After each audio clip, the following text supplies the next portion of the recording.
Alors, bonjour ou bonsoir, dépendamment du moment de la journée que vous faites cette séance. Donc, Hatha en puissance aujourd'hui. Mon nom est Christian Valin.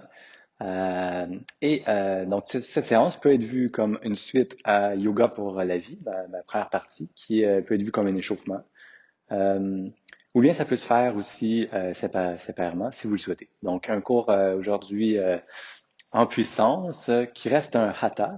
Donc, on maintient les postures un certain temps, donc on travaille l'endurance, on travaille la force musculaire également.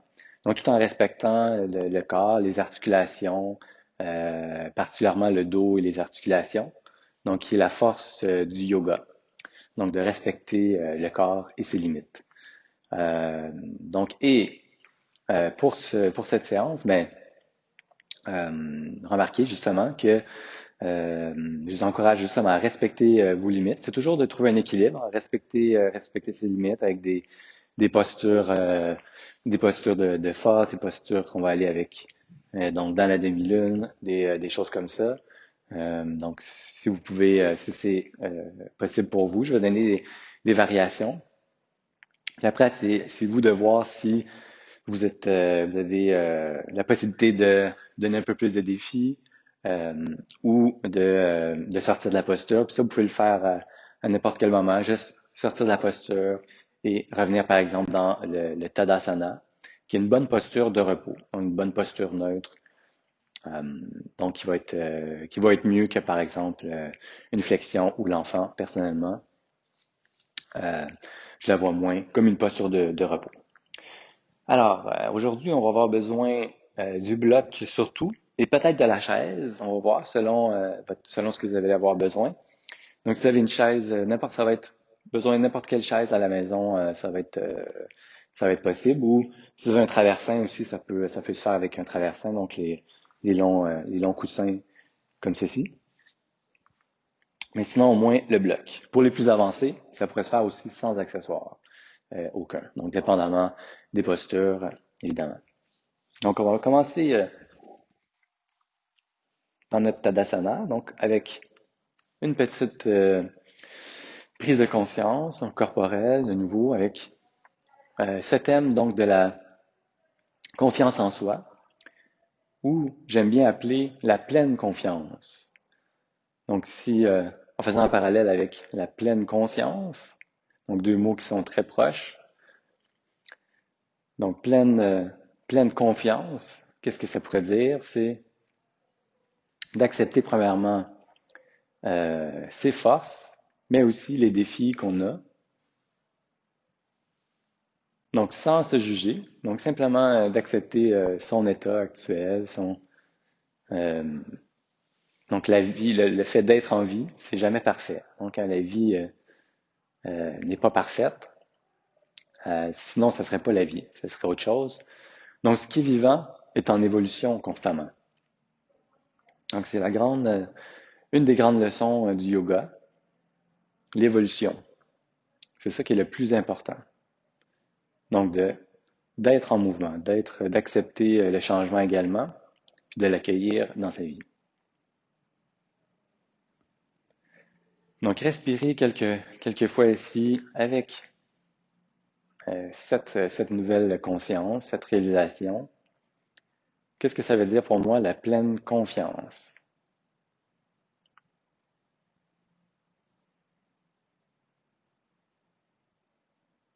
Quels sont mes besoins aussi, ici et maintenant? Et est-ce que je peux en prendre responsabilité? Donc, comment je me sens aujourd'hui? Est-ce que je peux le ressentir vraiment dans le corps? Émotions, besoins, et comment je pourrais y répondre aujourd'hui et maintenant?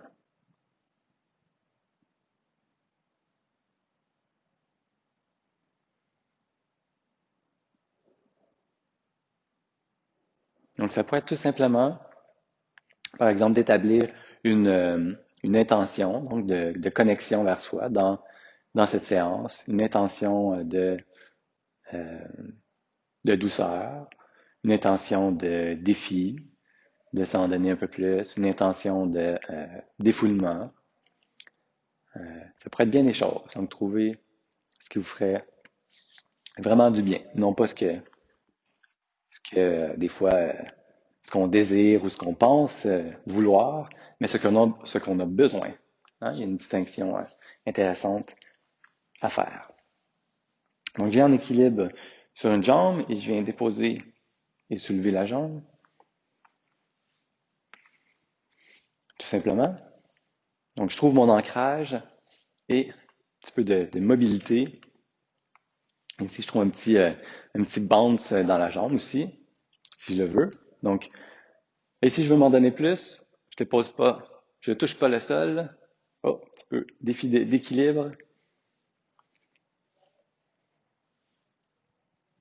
Et ensuite, je vais en ouverture de hanche. Donc, ici aussi, je peux déposer ou pas, comme je veux. Donc, je fais des grands cercles. Donc, sans bouger. Remarquez ici que je bouge pas, je bouge le moins possible le haut du corps. Donc, je ne veux pas être complètement décalé. Je reste fixe et je trouve de la mobilité dans ma hanche. Je relâche un peu. Je vais ensuite dans la fermeture de hanche, donc de l'extérieur vers l'intérieur. Donc, qu'est-ce qui se passe quand je fais ça? Donc, est-ce que je prends conscience de tension dans ma hanche, de fluidité ou de petits craquements? Et je relâche.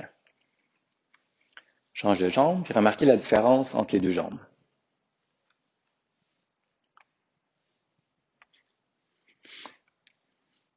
Donc, juste en apportant comme ça, donc ça a l'air de rien, mais c'est tout cet aspect du yoga qui est fondamental pour moi, ce qu'on pourrait appeler l'interoception.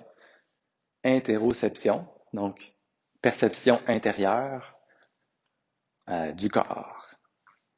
Donc, de l'intérieur de l'articulation. Qu'est-ce qui se passe dans ma hanche présentement? Et ensuite, je vais dans l'ouverture.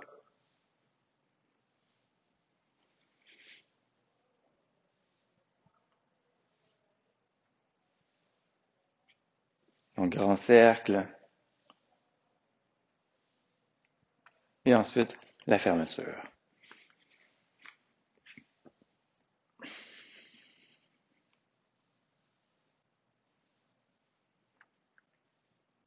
Quel est l'état de ma respiration aussi par la suite? Donc, je mets l'accent sur les hanches aujourd'hui. C'est sûr, vous pouvez faire d'autres échauffements à la maison en faisant pause si vous le voulez, ou si vous avez, surtout si vous n'avez pas fait la partie d'échauffement dans Yoga pour la vie, dans ma première partie. Donc, on va aller pour la suite dans le guerrier 2. Donc, je peux placer je peux prendre comme ligne d'appui, comme ligne de référence mon tapis, la barre extérieure de mon tapis, pour avoir les deux talons sur la même ligne. Mon pied est à 45 degrés à l'arrière. Et donc, mes pieds seraient à 2 fois la largeur de mes hanches environ. Si je veux un peu plus, je pourrais ouvrir un petit peu plus pour pouvoir aller plus bas par la suite. Donc, mes hanches sont neutres ici, légèrement en biais. Je ne veux pas surouvrir, mais je ne veux pas être non plus complètement décalé. Donc, ça reste une position qui est latérale. Donc, une fois que je suis bien placé comme ça, j'inspire et j'expire. Je viens dans mon guerrier 2. C'est parti, je vous avais averti, on est en hatha, en puissance. Donc, on maintient la posture en endurance. Donc, en développant conscience du corps, même dans une posture de force et de puissance comme un guerrier. Donc, qu'est-ce que je prends conscience? Qu'est-ce que le corps, comment le corps s'exprime dans l'effort, avec la chaleur, comment ça s'exprime. Donc, avec la tête, je peux regarder le bout des doigts aussi. Une autre variation, c'est d'ouvrir les paumes si je veux un peu plus d'ouverture d'épaule. Et je vais un petit peu plus bas, si c'est possible. Donc là, je veux avoir mon angle de 90 degrés, idéalement, serait souvent un petit peu plus bas de cette façon.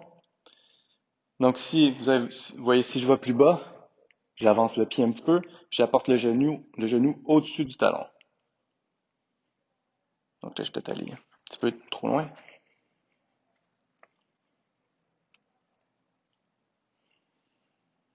Et je relâche. Je fais de l'autre côté. Donc je peux tout simplement pivoter les pieds ou changer.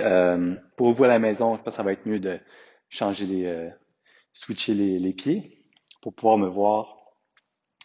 Donc, si vous pouvez pas me voir, nécessairement euh, à la maison, vous êtes dans une posture, vous êtes mieux d'écouter mes indications verbalement, sans tourner la tête, sans trop vous tordre dans une posture, ce qui pourrait avoir des blessures ou des risques.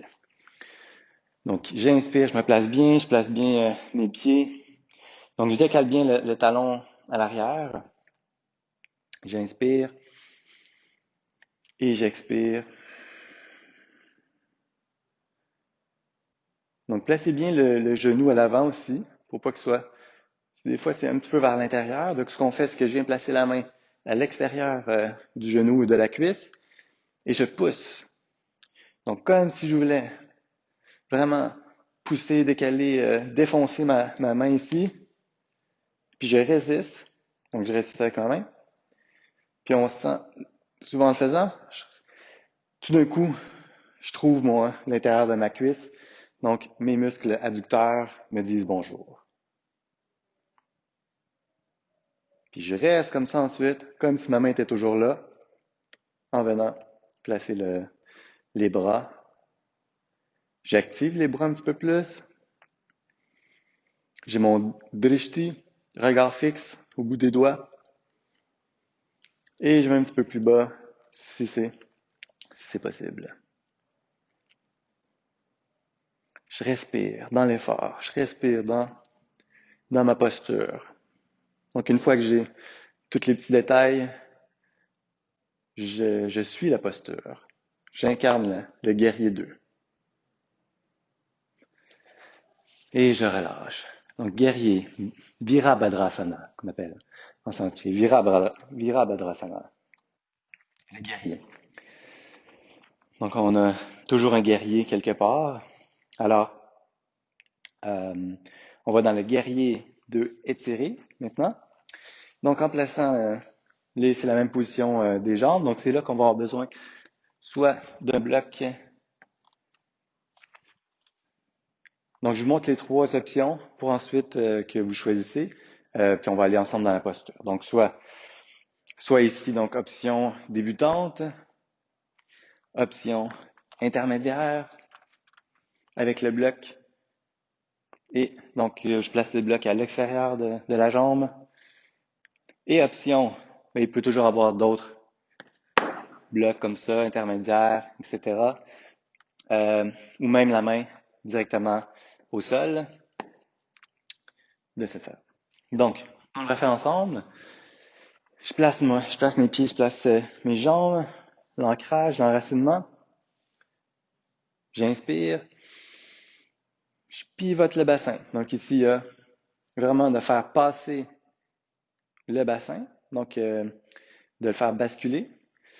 Donc, si ça passe, vous passez, comme on dit, dans votre option. Donc, moi, je sens aujourd'hui que ouais, ça fait longtemps que je l'ai faite, cette posture-là. Donc, je pourrais me dire, je suis professeur de yoga, je voudrais vous montrer la posture plus avancée, mais en fait, je ne veux pas me blesser. Ça serait un peu stupide. Donc, je vais un petit peu plus haut, finalement. Et peut-être que, éventuellement, respirer un petit peu dans la posture. Donc, je sens que c'est éventuellement disponible d'aller plus bas.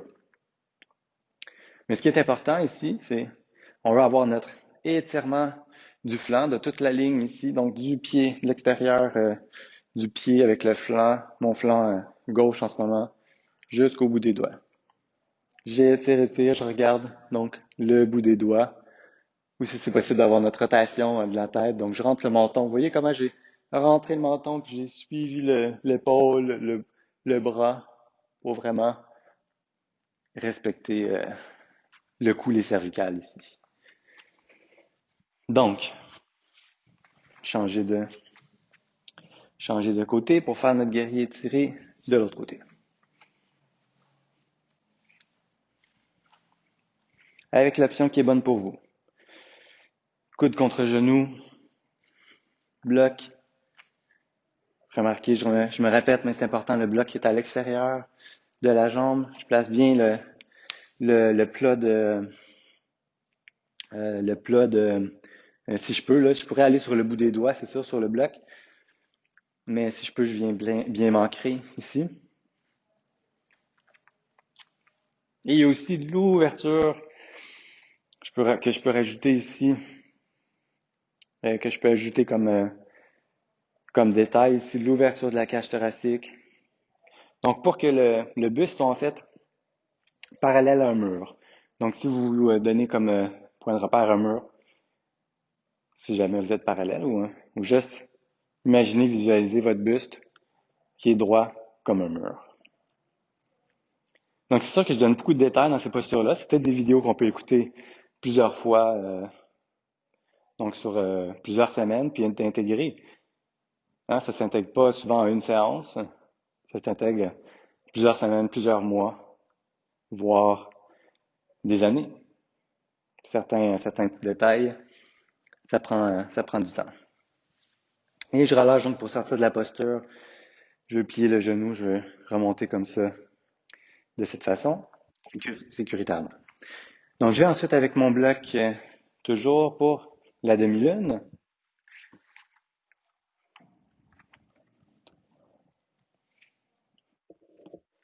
Donc, je vais en équilibre sur une jambe avec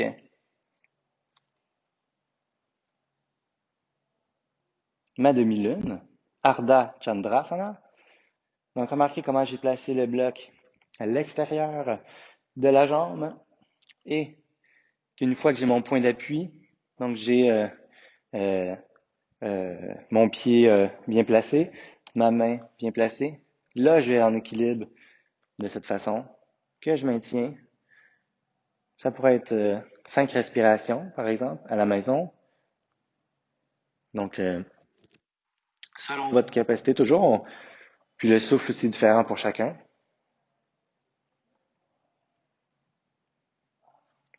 Et je relâche. Je fais de l'autre côté.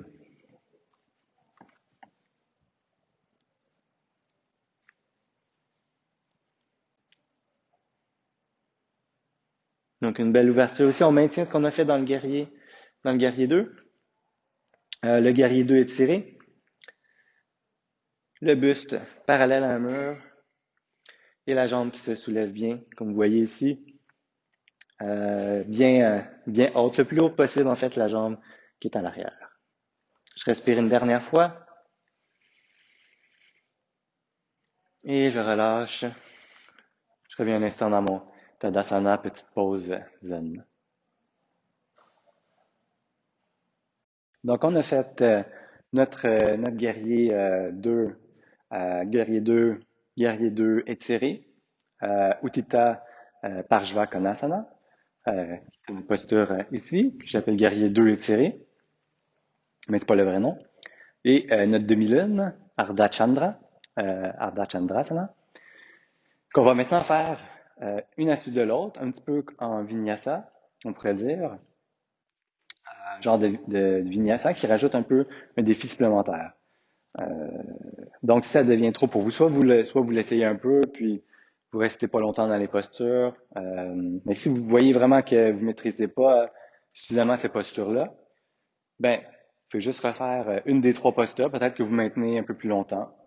Le guerrier, par exemple, guerrier 2, c'est sûr, guerrier 2. Euh, Ça pourrait toujours se pratiquer à le réapprofondir. Ça pourrait être bon. Donc, ça vous donne accès aux autres postures par la suite, hein, de renforcer, travailler les jambes, renforcer ses jambes, ses cuisses. Donc, ayez déjà le bloc qu'on va en avoir besoin. Donc, je vais le faire cette fois-ci avec le bloc. Je vais leur montrer ensuite la variation sans accessoires pour les plus avancés. Donc, on commence avec notre guerrier 2.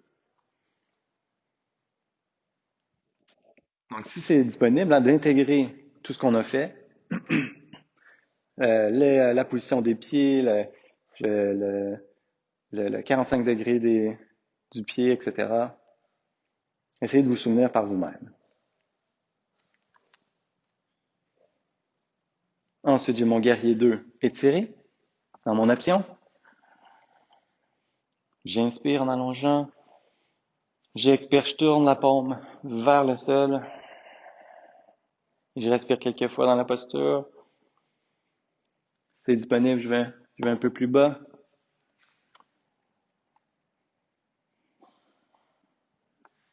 Donc, je peux me permettre souvent d'aller un peu plus loin, un peu plus bas pour les plus avancés quand mon corps est échauffé. On fait la posture une deuxième fois. Et ensuite, hop, je vais dans la demi-lune directement. Un petit défi ici. C'est sûr que pour les plus débutants, le genou peut rester plié de la jambe d'appui. Sinon, pour les plus flexibles, si on a si les ischio-jambiers, ont été bien étirés, je peux allonger la jambe d'appui, plutôt ouvrir l'arrière du genou, tout en maintenant toujours une micro-flexion du genou. Et je reviens dans le chemin inverse. Guerrier 2, étiré. Guerrier 2. Je replace. C'est comme ça, je replace le dos. Je replace le flanc. Je remonte. Et je fais de l'autre côté. Guerrier 2. J'inspire. J'expire.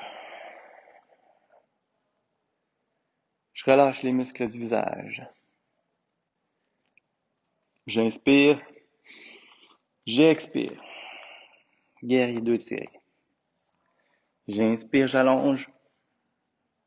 Tombez pas dans le piège ici d'être trop vers l'avant puis de désancrer, décoller le pied arrière. Donc, je vais bien coller, en fait, plutôt ancrer le bord extérieur du petit orteil de la jambe arrière.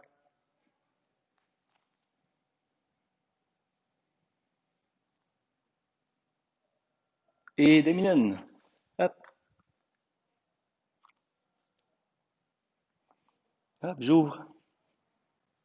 J'ouvre la cage thoracique.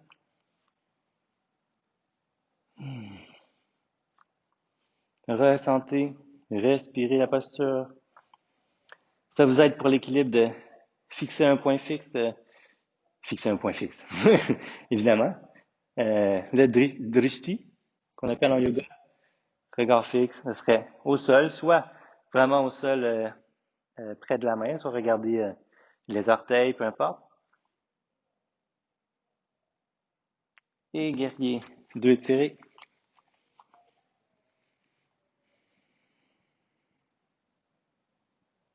Guerrier 2.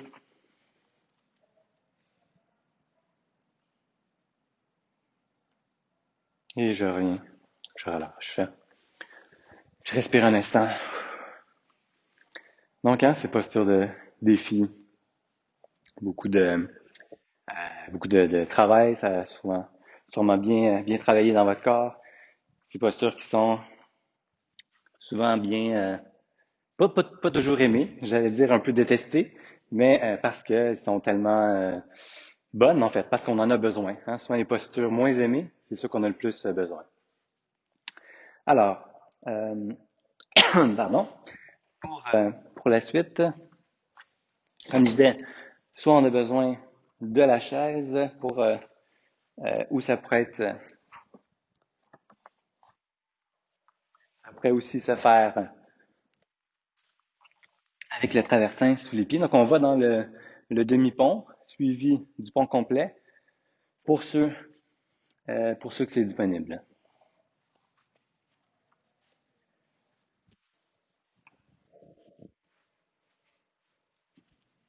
Donc, on se place avec, ça pourrait être comme je disais, n'importe quelle chaise, ou qu'on veut juste placer les pieds sur la chaise. Ceux qui ont des cheveux comme moi replacés, c'est toujours un peu gênant.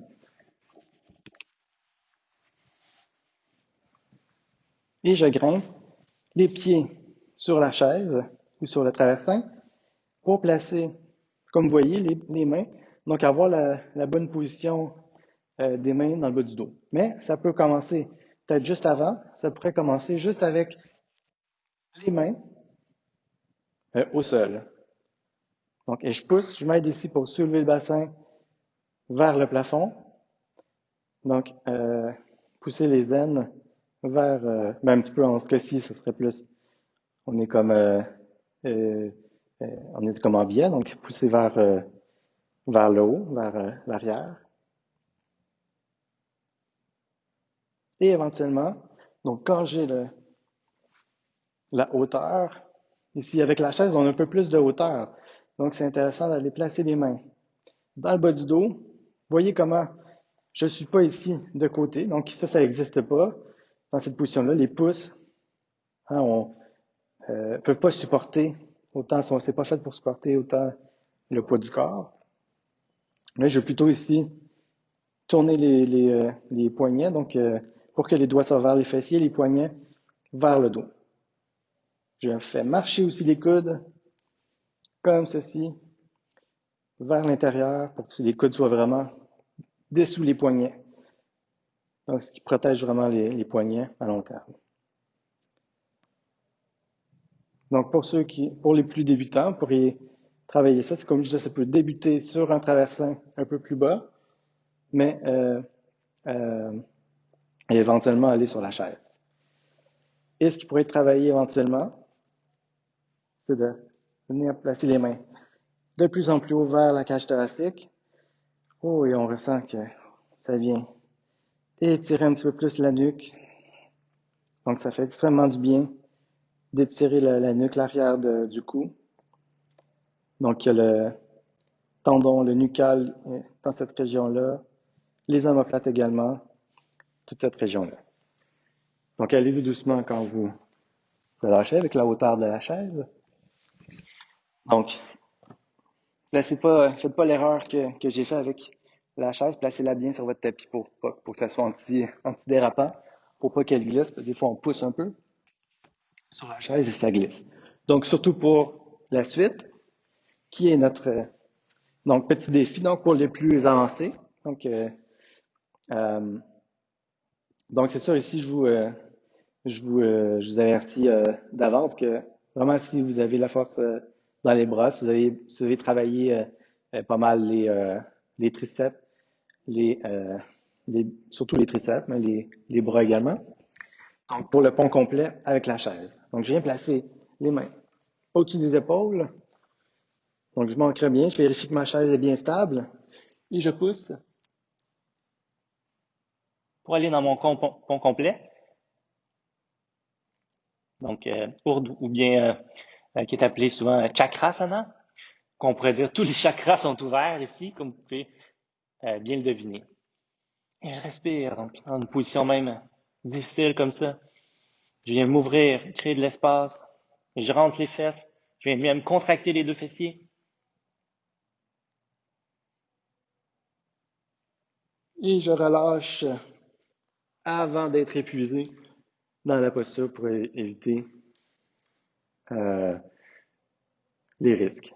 Donc, le plus possible. Au pire, je peux la refaire aussi une deuxième fois. Donc, c'est ce genre de vidéo-là où est-ce que nous, donc de notre côté, on peut être réduit dans le temps. On essaie de, de réduire le temps de ces vidéos. Mais de l'autre côté, comme je vous disais, mettez sur pause, refaites-la une deuxième fois si vous le souhaitez. Donc, on a notre chakrasana et pour la suite, on peut mettre la chaise de côté.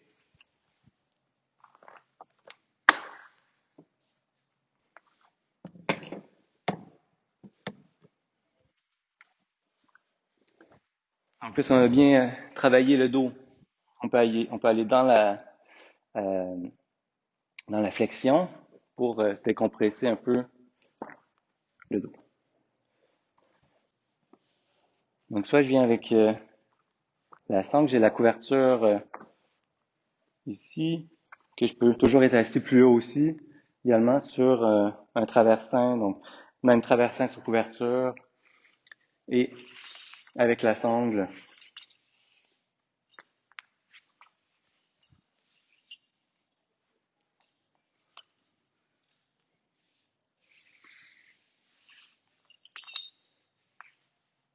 Donc, avec notre Janu Shirshasana, la flexion, qui peut se débuter, qui peut se faire, donc une option ici juste dos droit. Donc, je suis assis vraiment sur l'extrémité de la couverture pour pouvoir basculer un petit peu dans le vide, si on peut dire. Remarquez aussi la posture, si jamais de l'autre côté, vous voyez peut-être un peu mieux. Donc, le genou qui s'ouvre ici aussi. Donc, pour avoir un bon angle entre les deux. Donc, j'inspire en allongeant le dos. J'expire. J'inspire. J'expire en rapprochant le ventre de la cuisse.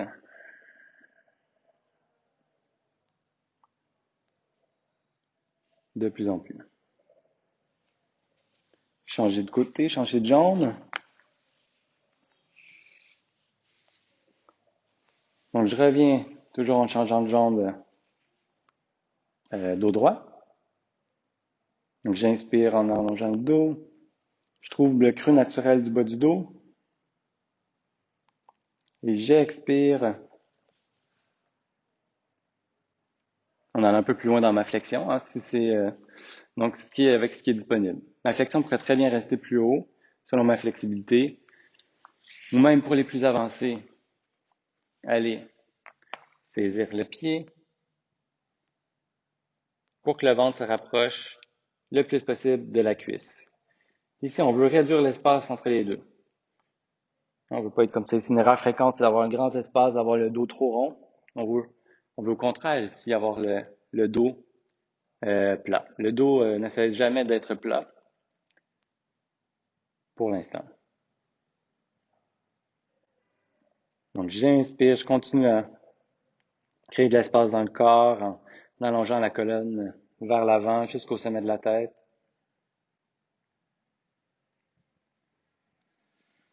Et je relâche, je remonte, j'allonge les deux jambes. Cette fois-ci, dans mon Pashima Uttanasana, juste avant Dandasana, donc le bâton, avec donc mon angle, jambe d'angle de 90 degrés, ici entre les jambes et le buste. Donc je pousse, soit sur la couverture, soit je viens sur le bout des doigts, donc dépendamment des corps des gens, pour être bien droit. Donc une posture donc vraiment thérapeutique pour le dos, le bâton. Puis venez souvent un petit peu plus actif. Donc dans les jambes, j'engage les cuisses. Donc les genoux se serrent.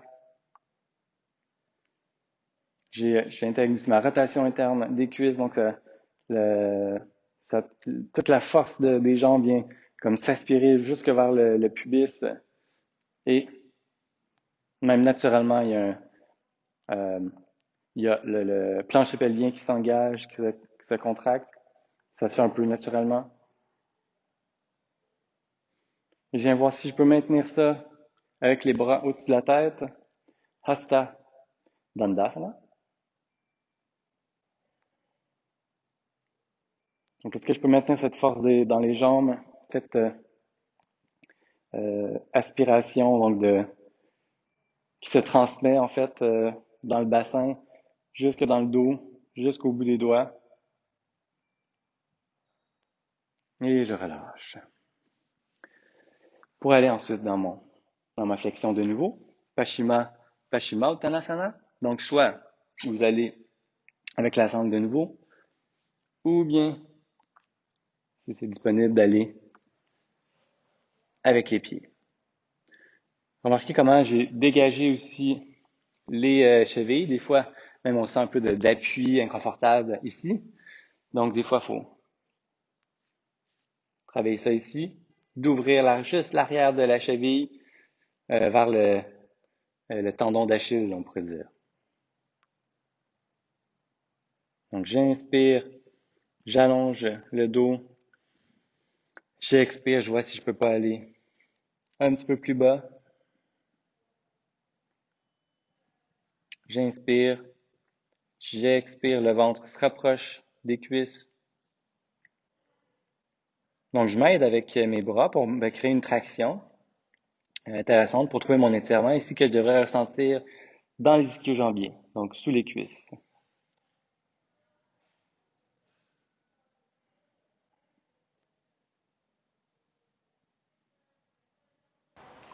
Donc, après mon Dandasana, je reviens dans une position confortable. J'ai toujours ma couverture, je peux juste m'asseoir sur elle, soit jambes croisées ou autre. Et je reviens donc dans mon intériorité. Parce que je peux me souvenir dans mon intention que j'ai déposée au début du cours, que ce soit lié à ma pleine confiance, mon intention donc, de me connecter à soi, ou une intention que vous avez choisie. Donc, juste revenir faire une continuité avec ça, donc en vous rappelant l'absence de perfection dans la vie. Donc, si vous regardez la nature, que ce soit la vie humaine, la vie animale, la faune, la flore, la perfection n'existe pas. Il y a seulement de la diversité, dans différentes formes d'expression, de l'évolution. Donc, est-ce que je peux laisser en fait mon expérience évoluer? Donc, pour évoluer, c'est plutôt d'enlever la résistance à cette évolution, au changement.